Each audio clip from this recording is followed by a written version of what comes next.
Аузубиллахиминашшайтанирраджим. Бисмиллахиррахманиррахим. Урматтуу момун мусулмандар, бүгүн мен сиздер менен талбия жөнүндө сүйлөшкүм келип атат.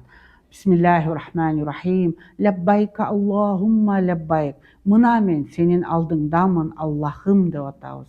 Лаббайка ла шарика лака лаббайк.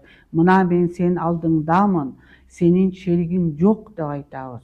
Иннал хамда вал ни'мата лака вал мульк. Чындыгында мактоолор, мээрим жана өкүмдарлар баары сага таандык. Ла шарика лак. Сенин шеригиң жок деп айтабыз. Талбияны кантип жана качан айтуу болот? Ихрам кийгенден баштап умра талбия айтылат. Ажылыкта ихрамдан баштап күндүн таңынан жамарат акабатка таш ыргытканга чейин айтабыз. Бул сөздөр менен мусулмандардын жүрөгү Аллахка толук берилгендикти, аруу ниет жана жогорку руханий байланышты билдирет. Урматтуу момун мусулмандар, Аллахым сиздердин талбияңыздарды кабыл кылсын. Саламу алейкум ва рахматуллахи ва баракатуху.